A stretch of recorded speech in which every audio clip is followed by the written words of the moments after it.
recording. Good evening, everyone. Welcome to Dinner and a Movie. We had the opportunity, many of us earlier this week, or some of us have watched the movie Abe many times in the past, and may have even watched it a couple of weeks ago or months ago. But we are going to delve into Abe, or as the movie, the character, so to say, the main character in the movie says he likes Abe, but he is also known as Avraham and Ibrahim and many other names, Avi, along the way. And it's just a reminder to us that, we kind of have our ways of looking at the world, and maybe our children or grandchildren or brothers or sisters or aunts or uncles or anybody else who is in our family may not see the world the same way. So it's going to be an opportunity for us to really touch base tonight about the movie, but also to kind of look at a few important questions that I would love for us to kind of frame our conversation, which is personally, you're not going to answer this right now, but just to think about, personally, how do each of us identify, right? How do you identify when you're describing yourself? What is most important, whether it's Jewishly or otherwise, for ourselves, for our kids and our grandchildren? Should we have any or all of those? And do we transfer our hopes and dreams onto future generations? And do we do that fairly or unfairly? So it's an opportunity for us to really take a look at a couple of things in the film, but I will start by asking the most basic of questions, and you can simply unmute and let us know your answer. Just any general thoughts about the movie or something about the movie that struck you in particular, and then I'm going to take an opportunity to share a few specific things in the movie. So anyone who would like to unmute, just go right ahead. Harriet, why don't you go, and then we'll go to Bob Churkin. Sorry. Okay. I think the door by door, we want to pass on to the next generation, whether it's our children or our grandchildren, both. And I think parents, at least from my generation, my experience has been, we like to mold the next generation, and sometimes in our own image. So that's an inevitable thing. People want to pass on what they know. And I think we will talk about that in just a little bit with a certain scene or two from the film. For each of us, what are some of those things that we would love to pass on, or maybe we already have, to our children and grandchildren? And if we think of perhaps our future family, should that be something that's down the road for us 100 years from now? What would we love our families to be, Jewishly, at least in our case, as we talked this evening, to really kind of be thinking about? So Bob, you're next. I enjoyed this film better than I've enjoyed the others. Fair. I think for me, it was kind of a metaphor for what we should be thinking about and trying to get people to understand each other. And let me throw this out there, and Sure. if anybody wants to jump in at some point, I actually started thinking, since inclusion is near and dear to my heart, that maybe a kind of shared food event at some point, not this weekend, would be a good thing for us to think about somewhere down the road, because we do have people from different backgrounds, albeit most of us are from similar backgrounds, and it might be a way to give some voice to that in a social kind of situation. So I will just say, and it's something for us to, first of all, I agree 100%, and something for us to, of course, think about and hopefully put into practice. But literally this weekend, our fifth graders every year in religious school for the last several years, not including COVID, with what I'm about to tell you here, have been studying kind of through Avot Ve'imahot, the idea that we are part of history. They are part of history. And so this Sunday, each of them with their families are coming with a special family recipe that has been passed down over the generations, but it also allows them to share where their families came from, who those people were that first came to the United States, And so we are going to be doing that on the religious school level, but I do think it would be amazing to do on a much larger level as well. It would really, really be fantastic. So totally agree. We'll Great put it on the minds calendar. once again. That's right. Anybody else, just some general thoughts before we jump into some questions? Steve Rosenberg. Yeah, I enjoyed the movie very much. I thought they hit the stereotypical grandparents out of the ballpark. But the thing that struck me was also it was a coming of the age movie. The first scene when I realized that when the kid was trying to make a cake and his mother interfered to try to tell him how to make it. And Right. of course the cake turned out flat. Then when he decided to do it his own way and get some independence from his parents, the cake was great. So Yes, I thought that was a pretty poignant scene. I will agree. And I will just say in a related note, I was sharing with some friends, our son Jay is 17. He was in Israel for a while, so he did not end up getting his driver's license, but he just got it within the last, let's say, month and a half. And a couple of weeks ago, Jerry and I will say, in my mind, achieved a great moment in parenting, which is we let him drive his friend to go get lunch together. But internally, as a parent, I was incredibly nervous. I was like, as you were saying, Steve, should I step in here? And, I could drive them. It's not a problem. It's easy, but you got to let them spread their wings too. And of course, also as a parent, I'm sure all of us who are parents and into our grandparents, for some of us, the whole idea of that New York life where he's on the subway by himself at 12 years old is something, how many of us would let our 12-year-olds just wander wherever we were when they were 12, right? When they were 12, that kind of thing. Maybe as compared to our own generation. Yeah, Bob Wolk, go ahead. Just unmute yourself and you're in good shape. Oh, you have to unmute yourself and you're good. Oh, I'm sorry. Okay, can you hear me? Now we got you. Okay, yes, I could just tell you that any kid growing up in New York City in the 1950s could take the subway at age 9 and 10 and feel very comfortable just traveling alone. Anyway, how do you think this movie would play out in a Palestinian, if this was shown as a mosque, at a mosque? Sure. Could it be shown at a mosque? And what do you think the reaction would be? Yes, so there's actually another movie that I'm hoping we're going to be able to see in the future that will talk a little bit of a similar type of experience. It's not available right now on Amazon Prime or Netflix, but in the future, I would love for us to see a movie that kind of looks at it from that perspective. But here's what I think. I would say, and this part is something I wanted to talk about in a little bit later, but I think it's great that you brought it up. I think what this movie really does show in many ways is that on a very person-to-person level, people are very, even if there's some bumps along the road, want to coexist. People want to accept, people want to love others. And that sometimes either institutions or governments or whatever it may be, make that much more difficult. And the story that I often tell is one when I was at the first time when I went to Israel to live there for the year, my apartment, I needed to wait like 2 days until I could get into it. Someone else was living there. And I was staying at a youth hostel before the day and age of phones and whatever. So I went upstairs at 1 o'clock in the morning to the TV room, and there's two gentlemen that are there. My Hebrew is pretty good. I can have a conversation with anybody. And I'm trying to talk Hebrew with them, and they clearly don't understand. And then I'm trying to talk English with them, and they clearly don't understand. They were day laborers who had come over from what was then pre, the West Bank, in terms of as a political or what's called a country entity. And they were staying over to do some painting at wherever they were doing. I have no idea where they were because I couldn't communicate with them. But they poured me some tea. I drank tea with them. We sat there. We tried our best. But on a person-to-person level, neither of us were it was three of us. The three of us were not talking about political conflict or religious differences or what was right and what was wrong.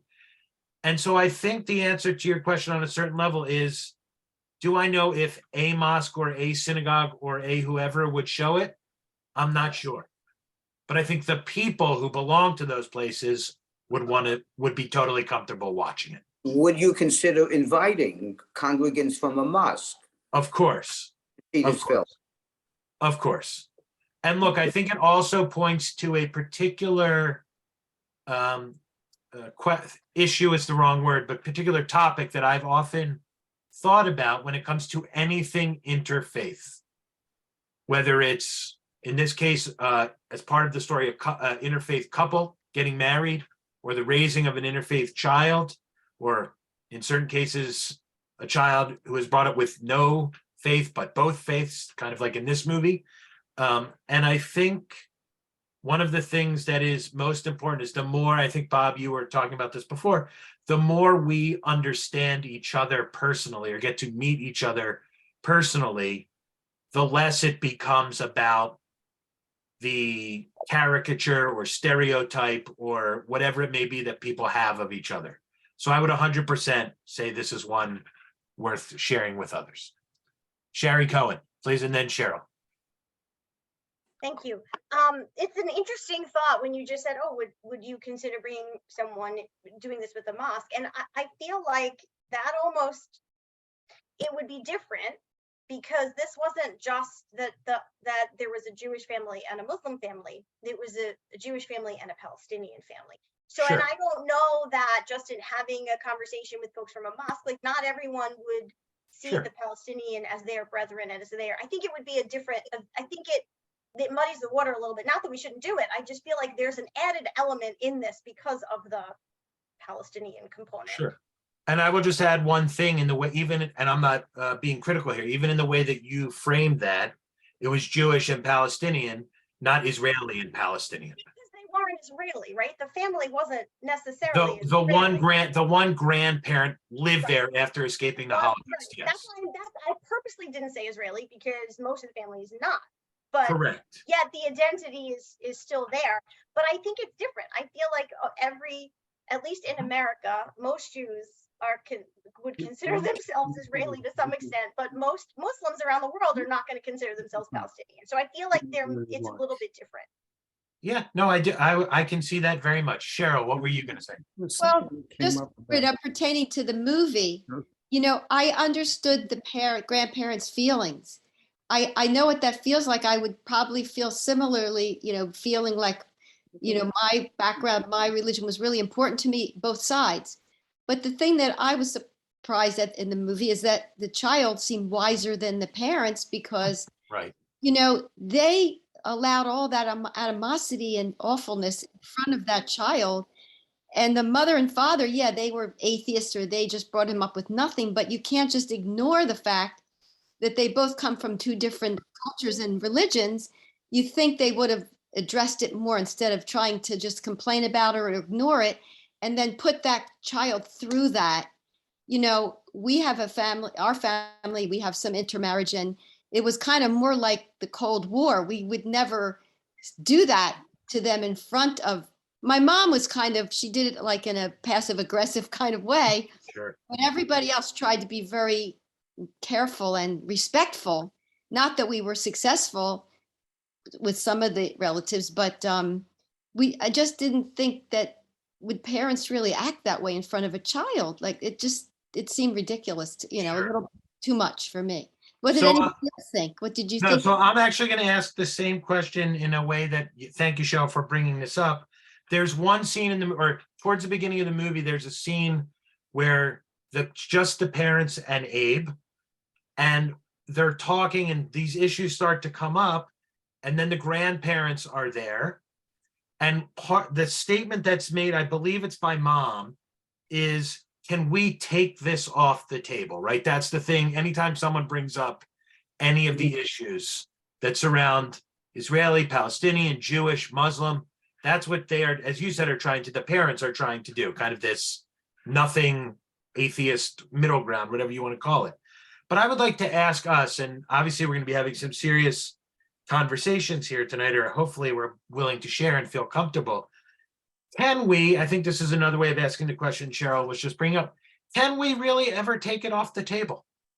Can we take religion or our identity, whether that is nationalistic or it's religious or some combination of all, Sarah, I'm going to ask you because you raised your hand. Thank you. And if you don't know how to raise your hand feature, it's no problem. We'll just unmute. But Sarah, can we really ever take it off the table? And I just need you to unmute and you're in good shape.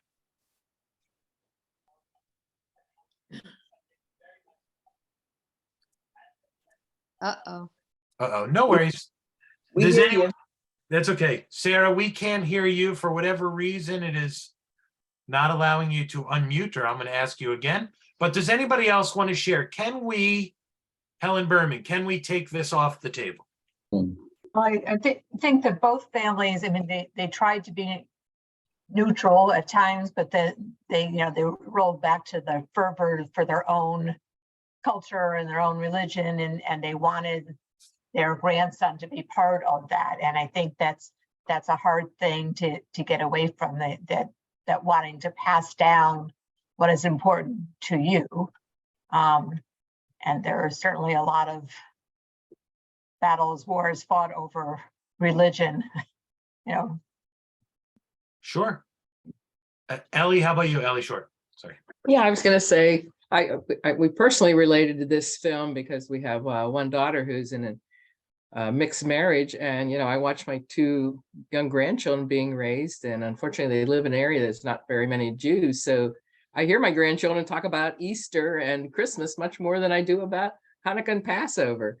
And of course I try to insert my beliefs, but certainly not to make it like this family did. I would never want to do that to Sure. to our grandchildren, but it's a very difficult situation. Yeah. Sure. And Toby, please. Well, I have a Sephardic daughter-in-law who is absolutely wonderful. And I see in my grandchildren the frustration between the Ashkenazi and the Sephardic, and they're from Iran. So it's also the Persian food versus the Ashkenazi food that, I would serve on a holiday as opposed to their Sephardic grandmother. And I see it's like not as much of a conflict, but it's still a conflict within them. Sure. By the way, that is always, just as a side note, as we come up on this time of year, a couple of holidays down the road is Passover. As we know, we have Tu B'Shvat and Purim and Passover in the coming months. And I always like to joke a little bit that people are very, are not always in tune with their, or perhaps so adherent to their, I'm not saying you need to be, to their like ancestral background until Passover comes along, and then all of a sudden we can't eat corn. But we can eat a turkey and cheese sandwich the day before. That's okay. Just don't eat corn. Whatever you do, The big don't issue. do it. Yeah. Yeah. I mean, it's very interesting to see where people do become kind of, to use a great Hebrew word, become machmir, which means like very strict about the way in which they handle things. So I'm just going to read, in case anyone didn't see this, what Sarah wrote. She said, I'm not sure why I can't unmute, quote unquote, taking it off the table leaves an elephant in the room. It doesn't remove it. One of my best friends who is Muslim, I guess what you're saying, Sarah, is that the issue of Israel and Palestine is always in the background when you guys are interacting with each other. So just something to think about, like, thank you, Sarah. Sarah said yes. So you can't just take it off the table. It's there, right? Sarah can't talk. And now I'm gonna ask, in a related note, in that same scene, but a little bit earlier, there's a little give and take, and one of the adults says, are we old and grumpy? Are we just old and grumpy people? And do we, us here on this Zoom, do we give our kids and grandkids a hard time? Do we give others a hard time about religion, in our case, or Judaism, or traditions, or how do you feel about that? Do we, if we're trying to take a step back, look at ourselves and sometimes say, maybe we're a little too whatever? Pick your word. Pushy. Steve, please. Yeah, I think we give our kids a hard time all the time. Fair enough. I think we should let them alone a little bit more than we do. What happens, I think, in that scene you were talking about is, of course, you can take religion off the table temporarily, they were trying to diffuse the tempers that was going on at the time. Yes. So it's not that we want the kids inherently to grow up with the same religious beliefs we do. And in order to do that, what we try to do is we try to propagandize them with our own beliefs. And we hope that they, when they are grown up, if we ever let them do that, will become like we are in terms of our beliefs. But I think, that's a false idol. I don't think we should do that. We should let them do their thing at a much earlier age than we think we should. So I think we should let them do what they want in terms of their beliefs earlier. It's like, well, let's do the bar mitzvah, let's do the confirmation, and then maybe they'll grow up and God help us, let them marry somebody Jewish. I think that's writhing our hands when we shouldn't. I think we should trust them to do what's right for them based on who they are. Okay, Bob Wolk, you were going to say something, and then Harriet. Yeah, okay, so we keep talking about the film as if it's about the parents and the grandparents, but actually, the film is really about Abe, the boy. And we haven't discussed him yet. Sure. What is the point of view of Abe to all of this? And is he taking away any lessons from the conflicts between his grandparents? Has he formed any new ideas, any new opinions? And how is he going to react moving forward? Sure. To the to what took place in his family, to the conflicts in his family? So I would say my personal answer to that question, then we can go to some others, is you see him, which I think many kids many grandkids do, trying to be just respectful and kind and caring to everybody, right? He's going to fast for Ramadan. He's going to have the wine on Shabbat. He's going to try to bring these foods together in one, whatever he's calling it, Thanksgiving meal at the end of the movie, to kind of, or towards the end of the movie. And I think he is often caught in something that many of our kids are caught in, which is, and the name of the movie and what he says about the beginning and the end really kind of encapsulated. He wants to be Abe. They want him to be Ibrahim or Avraham or Avi. Right. And so that's my answer to your question. And I think that there are many kids, and by extension, grandchildren, who probably feel, and this has probably been since the beginning of time, Jewish, not Jewish, whoever it may be, my grandparents, my parents want me to be a certain way, and I want to be my own person. I think that's where I would come down on. What do you think, Bob? Sorry. Well, no, I mean, are we looking at this because he has I think it's because he has a genuine desire to sort of fuse together the two cultures, but that might also be very naive on his part. Right. Look, I think it's also I think, Steve, you mentioned this, a coming of age kind of movie. Yeah. Literally, when we're talking about B'nai Mitzvah, obviously from that idea of you're becoming a man or a woman in Jewish culture, Jewish tradition. But I do think it is a kid trying to understand, how do I make everybody happy?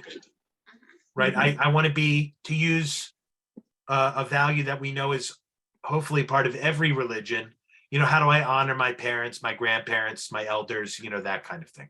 But Rabbi, until the very end, by trying to make everybody happy, he made himself unhappy. Correct. Yeah. Correct. Sorry, Harriet, you were going to say something. I think it is a coming of age story for sure, but I think he's also a problem solver in his own way. He knows what he's familiar with.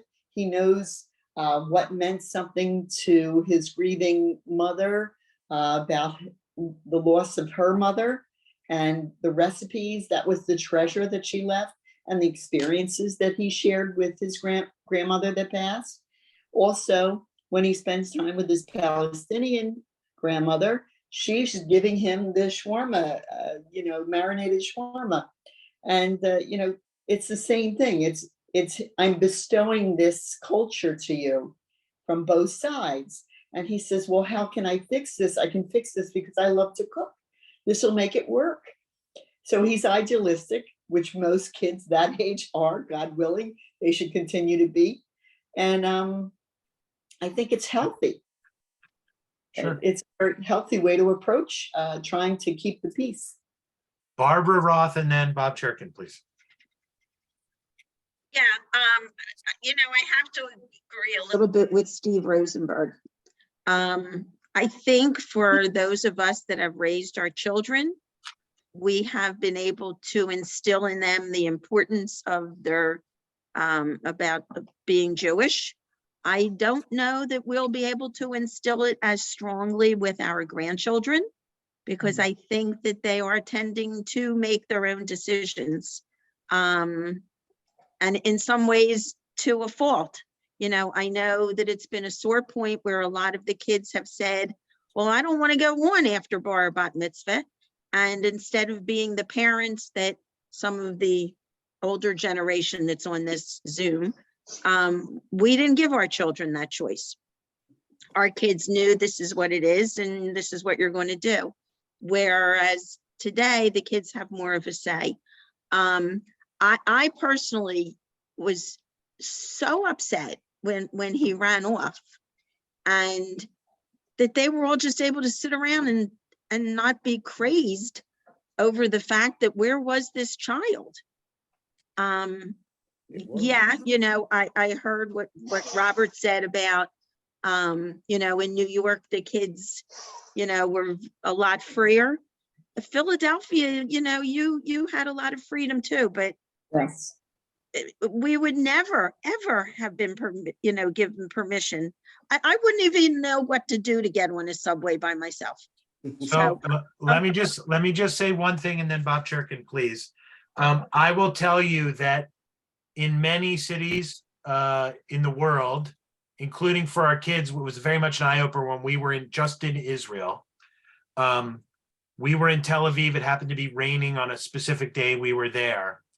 And again, all Jewish parents and or Muslim parents, you went to that mall in Tel Aviv, there wasn't a single parent there. It was just teenagers galore. And for our kids, it was a very interesting, kind of eye-opener. Oh, these parents let their kids do this. And then we had a tour guide, and in addition had a young woman who was like our extra counselor, our supervisor. And she was like, yeah, I used to go to the mall when I was 9 by myself with my sister who was 11, and we just went, and that's what we did. So I think it's also dependent on the culture in which we, or the area in which we grew up. So we'll come back to that in a minute, but Bob, go ahead, please. Bob Churkin, sorry. One of the parts we haven't talked about is Abe working in the restaurant. Sure. And I think that was key for me, that in many ways he was the adult in the room for his in the context of his family, because he was willing to reach out, experiment with foods, no matter where the foods came from. And he saw a way to blend flavors and cultures, and none of the other adults in his life were able to do that. Sure. Shelley Fisher, and I'll get to you in just, you're next, but I do want to say one thing. For those who don't know, Israel, I'm just using this as an example, has become a food mecca in certain ways, including in ways that you would not expect. So for example, in the world, I don't know how they measure the square kilometer or whatever it is, Tel Aviv is always either the second or third most sushi restaurants in the world, right behind New York and Tokyo, and usually Tokyo 1 and then New York or Tel Aviv 2. And the second thing is that Israel in general has become like the vegan capital of the world. So sometimes this idea of and there is a very interesting video, I'll send it to you if we would like, that attempts to answer the question, is there any such thing as Israeli or Jewish food? Or is it really just from other cultures from which we came, right? Or a combination of whatever you want to say, our stuff plus. So it's an interesting, food is definitely an interesting way for us to think about how we can bring people together, how we can connect cultures, and how we can explore other cultures. Shelley Fisher, you're next. Well, this comment goes to the previous discussion before Sure. the food. You all know that, most of you know that I have twin boys, and bar mitzvah, confirmation, they had no option. Mhm. And they have rejected all of it. I mean, all of it, to the point where they would come up for Passover and wouldn't even wear a yarmulke, wouldn't even partake in the Seder. And so the approach that I mean, Fred and I were like devastated. And we just took a back seat to it. It's better now because they will at least wear a yarmulke. We had a family bar mitzvah. They came to that service. So here are two Jewish parents that gave them everything Jewishly that we could possibly could, and they rejected it. So it isn't always because of different cultures or backgrounds or religions. I mean, I don't know, maybe Sure. none of you have experienced that, but but we have. But going now, tying into the food, they come to all the, they come for the food.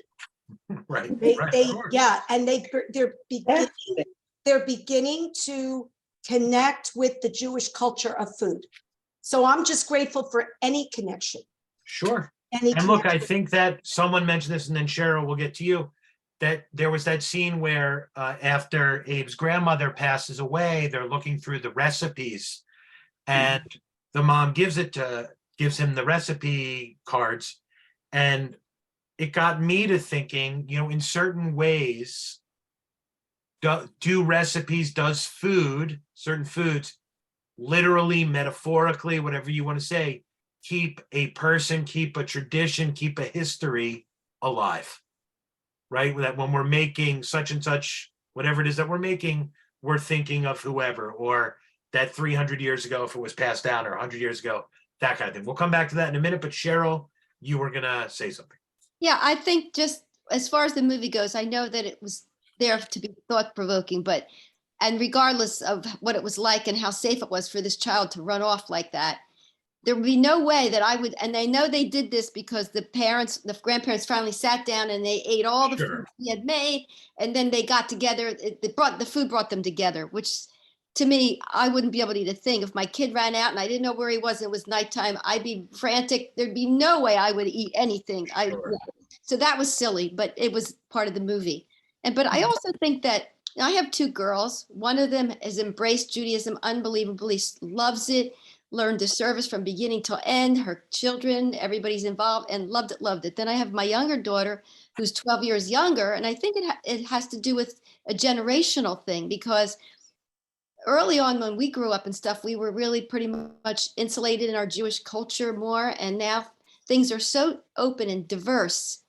And my younger daughter, who's like 32, she lives in so much of a much more diverse world. And I don't think she's embracing Judaism all that much. She had two bat mitzvahs, this one, because we moved and she had a conservative bat mitzvah and a reform bat mitzvah. So she really on it. And then she was like, I'm never doing this again. I really fixed her good. But the thing is, she just looks at the diversity, and sometimes she looks at the religion as dividing people more so than having a culture that she's, feels a part of. And in my family, we had some intermarriage, and instead of talking about it openly and treating these two different cultures and religion, maybe not religion necessarily, the depth of religion, but the cultural parts of it and the things that we're both proud of, and sharing it in a positive way so that everybody felt respected and included. It was kind of like the people, like my mom made me the balabusta of the family, and I made all the meals, and then my sister-in-law felt really, left out, and I didn't mean it that way. But so in other words, I feel like that you should be open and treat both cultures with respect, especially when it comes to your children. Even if you want to be not believe or follow any religion, the child still has a culture, a background, And I think it should be respectful and in a good way so that it's positive instead of clashing and being angry, because you have nothing to gain except for this poor kid who was ripped apart. And, and in my family, some of the kids in the other side that, the non-Jewish side, we're not speaking to them too much anymore. And the mom got divorced and, and so I think it would have been more helpful than to keep the Cold War, keep it under, the elephant in the room, just deal with it in a positive way for the sake of the family and the children. And So I'm gonna ask, based on what you said, Sherilyn, two quick things that were in the movie, two quick quotes. You may remember after Abe went to his friend's bar mitzvah and they were in the bathroom and they had that whole scene. He comes home and his mom is talking with him and she says, religion is complicated, right? That's one of the things she says. And earlier in the movie, Abe and his father were at the food truck and he's not going to eat pork. Not sure what he wants to do. And his father says to Abe, religion divides us. It's not logical. Just be a great kid. So I want to ask a question that is, I think sometimes a tough one for us, because a lot of times, I will be honest, people come to me and say every once in a while, I'm not really that religious. My brother, my aunt, my whoever, okay? And I think what they're really trying to say is I'm not as ritually observant as they are. One of the things this movie brought to interest for me was the idea of, is religion, or to what degree, because I would argue the answer to this is true, to what degree is religion, or in our case, Judaism, more than just I'm lighting the Shabbat candles, I'm leading a Seder, I am, shaking the Grager on Purim, many of those things we might call ritualistic to you. If you're sitting down and having brisket, is that somehow religious? The brisket that came from your great-grandmother's, shtetl somewhere, right? If you are traveling, for example, to Israel, and okay, we could argue maybe being at the Kotel is a religious experience, but how about the day that you're in the market at Machane Yehuda, the Shuk? Is that a religious experience? So I'm just asking, I guess, to you guys, what religion can be complicated, but what is religion? Is it the ritual or is it more? Is it more? Ellie, short, please. It's funny, my daughter, the one who's in a mixed marriage, is the one who actually, to me, acts the most Jewish. Because if there's ever a problem someone has, if there's anybody ever being attacked, she's the one that will speak out. And it's more of a social justice thing. She just is always on the lookout for people who are, being trampled or whatever. And I think she puts Judaism into action. She just doesn't realize it, maybe, but to me, she's actually acting out Judaism.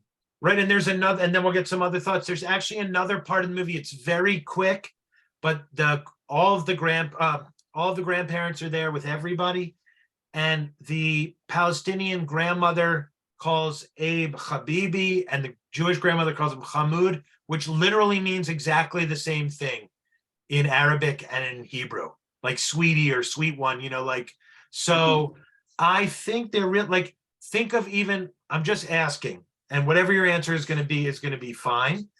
For those who are grandparents in this room, in this Zoom, what do your grandkids call you? Anyone who wants to share can just share. Harriet, please. I'm Bubby. Bubby, right? Okay, anybody else? And sometimes Mom. I'm Bub. Okay, short for Bubby, right? Okay, Toby. I'm grandma, Okay, okay, but their Sephardic grandmother is Majun. okay, which is a way to, Your mother. Yeah. correct. oh, Ellie, I'm Grammy, but I became Grammy because Lexi she looks at Ed and goes, pee-pee? And I said, no, we're going to stop all this, So when she was very young. for sure. And think about how many of us, whether it's parents or grandparents or whatever it may be, had this desire perhaps to be Zeta or Bubby or Saba or Savta or whatever it is. Is that religious or not religious? right? Or whatever the equivalent would be if we were from a different background, right? And so there are many people, for example, there are many people I'm sure we can all think of, Jewishly and otherwise, who give their children names that literally their actual name, not a Hebrew name, not their Hebrew name, but their name is, you know, a Hebrew name, right? But it's the name they use every day, which we came very close to, I will be honest, with Jay, except there were some discussions about having like whatever Goldberg, you know, maybe he would sound like he should just go right to yeshiva, Yeah. no stopping on the way there, that kind of thing. But he ended up going to yeshiva anyway, so it turned out all right.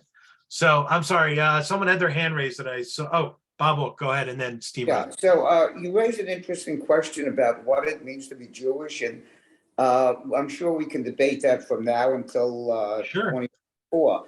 But somebody mentioned the idea of social justice as being a characteristic of being Jewish. But how many of you really believe that ultra-Orthodox Jews give a damn about social justice when it comes to Palestinians? Sure, sure.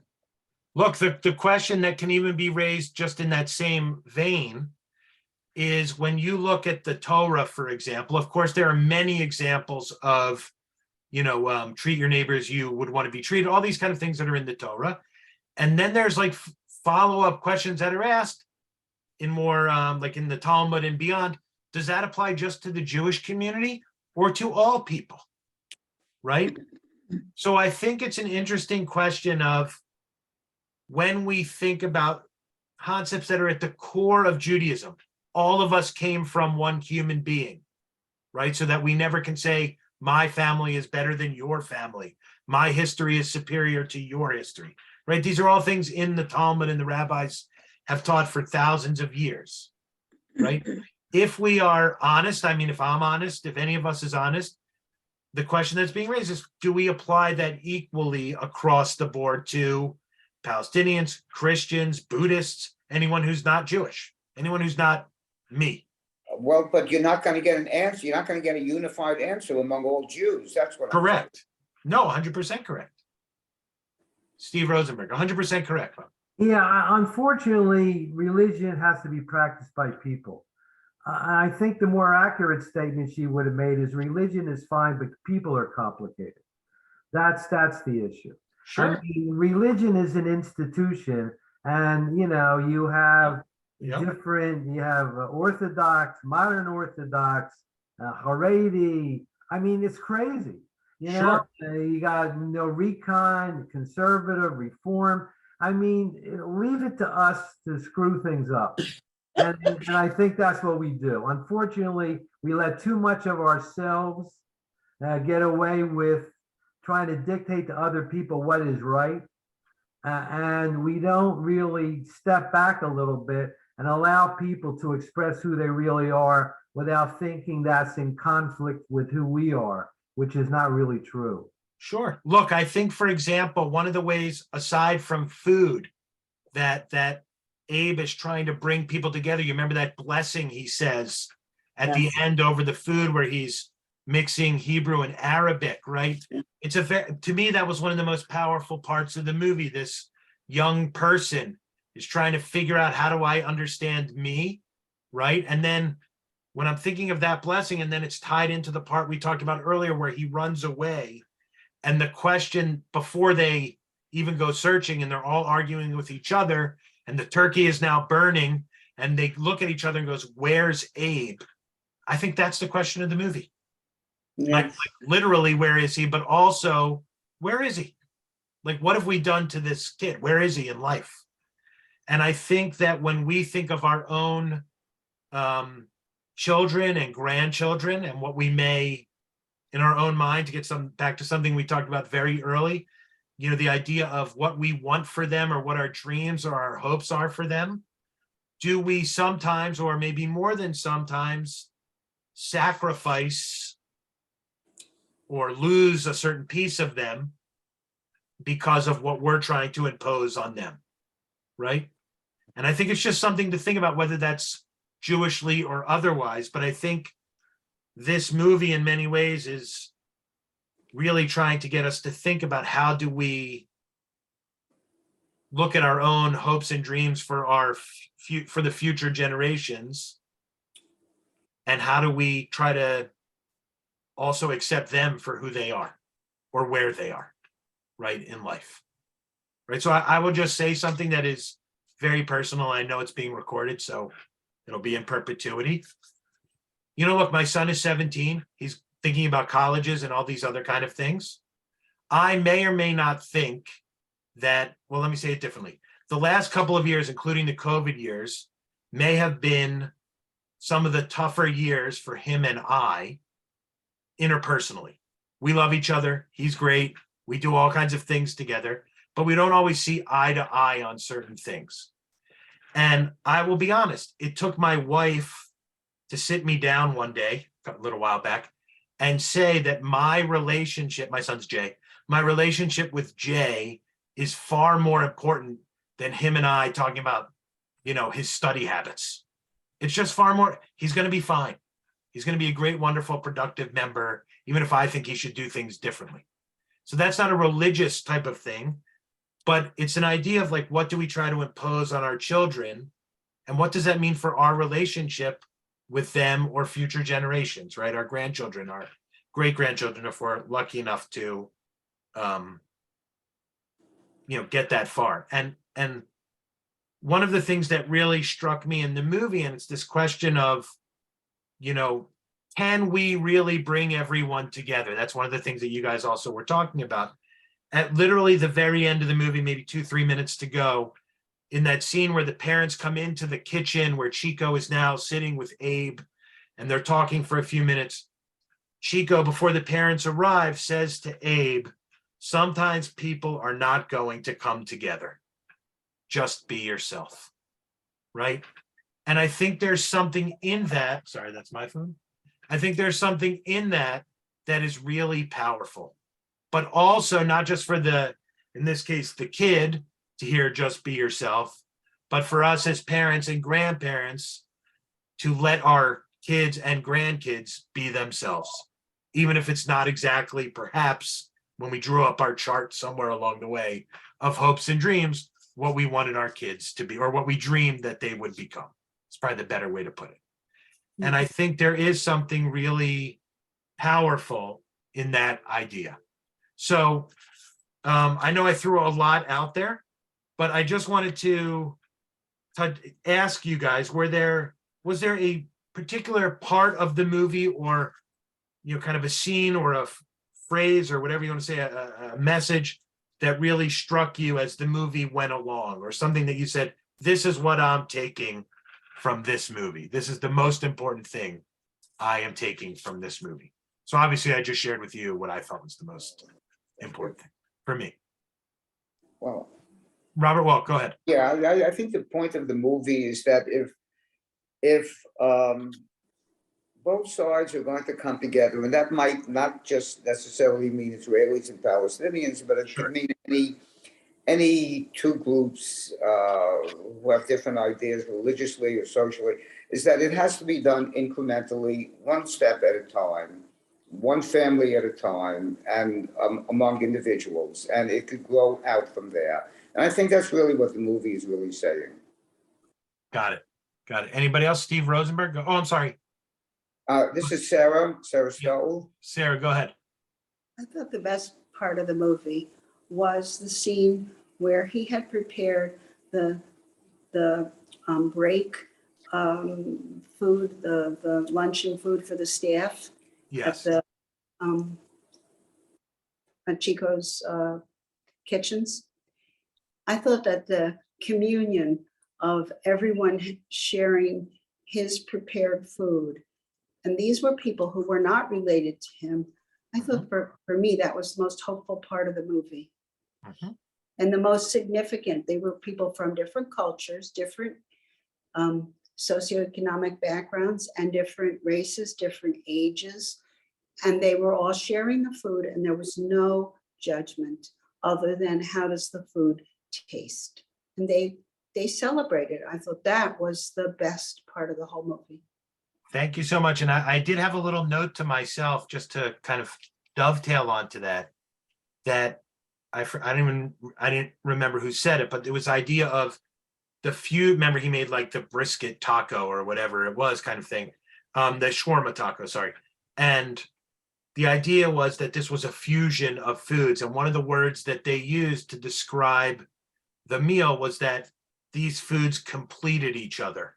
And I think that's exactly kind of what you're saying, that when we sit down with people of other cultures or meet with people of other cultures, get to know other cultures, there's a certain completing of our own selves, but also a completing of understanding of each other. And that's something that's very powerful in a very meaningful way.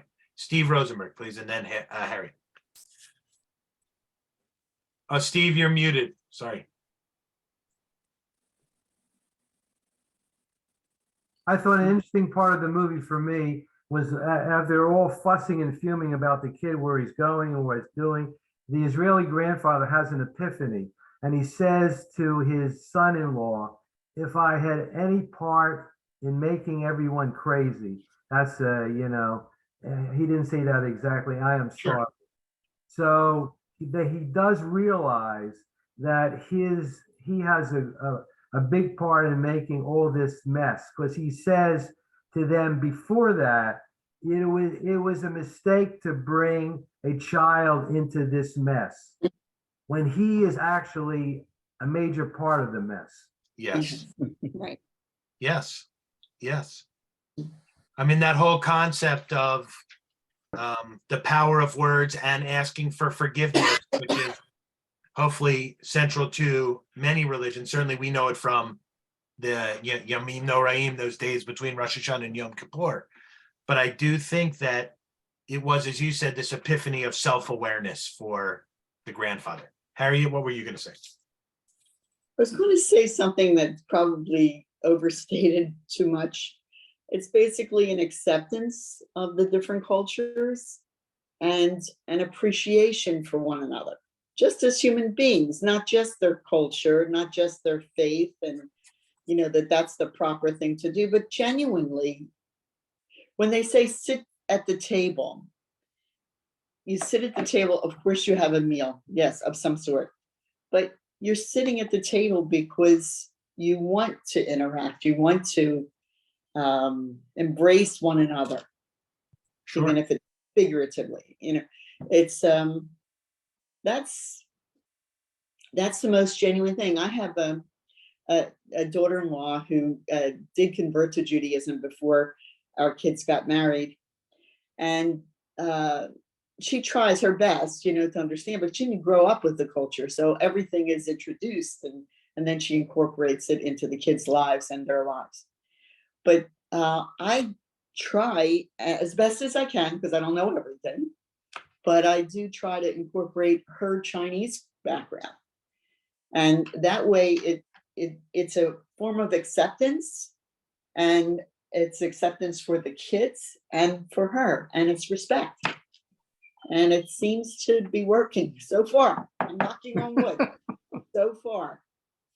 And look, I think there's ways in which that happens naturally, and there's other ways that it takes a little more work. I think it's fair to say. I mean, I'll give you a classic that I don't know how many people know. This is from the Israeli, Palestinian, Arabic, Muslim, Jewish, kind of interactions in life. So if you go to Israel, anybody, or if you meet an Israeli, it doesn't matter.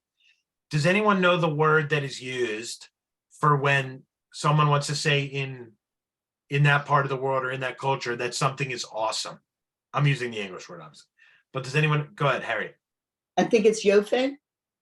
So Yofi is a great Hebrew word that no one uses, which is great. But it's fine to use it. Sorry, Steve. I'm dating. So sababa is the right word. Sababa, everybody uses. It means awesome. Israelis use it. It's used in commercials everywhere. It is not a Hebrew word. It is an Arabic word. Everybody uses it. Does anyone know how to say, you'll hear it all over the Jewish world? If you want to get your kids to move really fast, or you want to say like, come on, let's go. Does anyone know that word? Yalla. Yeah, who said yalla, by the way? Who was that? All right, Ellie, also an Arabic word. right? Mhm. Right? So there's ways in which I'm sure we could think of words that we quote unquote use in English. I'm putting that in quotes because they wouldn't be English words that are from other cultures, right?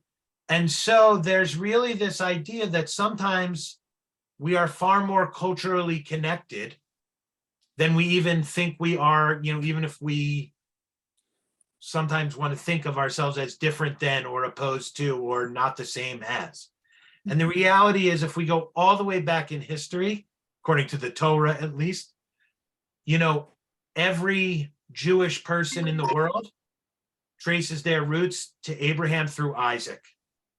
Every Muslim person in the world, including every member of the Palestinian people, traces their roots to Abraham as their father, great-great-great-great-grandfather, through Ishmael, right? The first child that he has with Hagar. So in reality, we are literally related to each other, Israelis and Palestinians, Jews and Muslims. And there is far more there's far more similarities between us than differences. And I think one of the things that this movie was trying to show, in perhaps sometimes in exaggerated ways sometimes, is that the differences, although they may be smaller in number, can often become more pronounced and powerful in a way that takes away from the fact that we are much more similar to each other than different.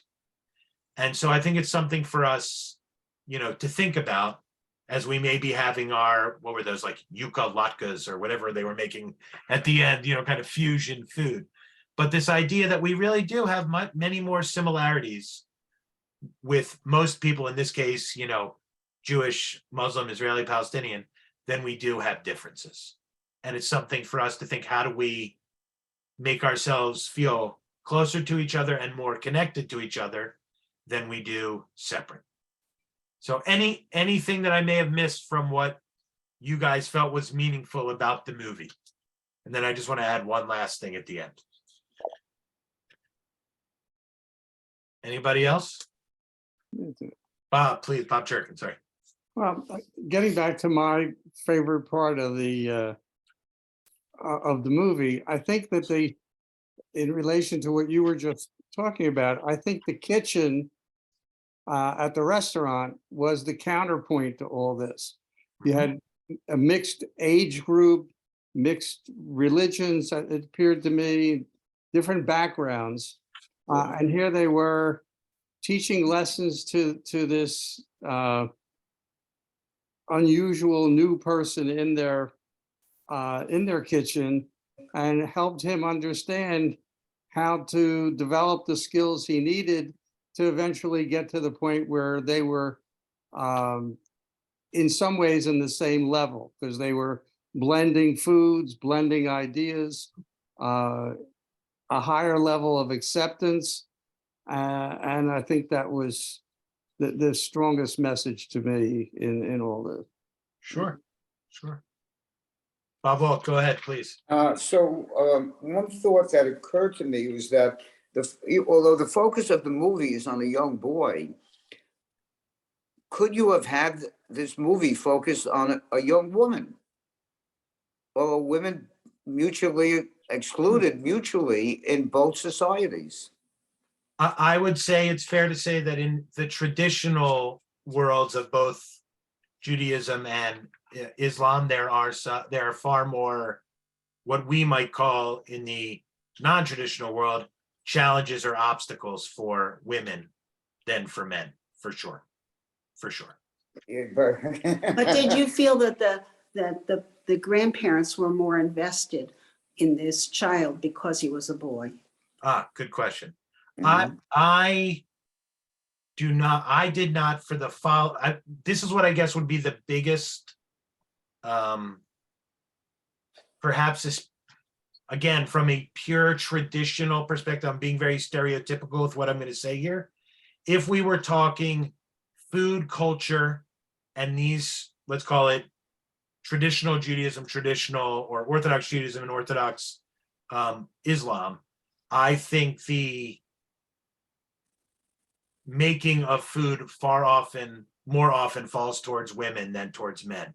So I think in this movie, for example, it would have been possible to do it. They would have cared because this woman is going to carry it. If it was not Abe, but Sarah or something like that, it would have, been much more perhaps focused on what is this person going to do for her children in the future, which was not part of this movie. But the idea of passing on the traditions, I think, would have been the same, my opinion.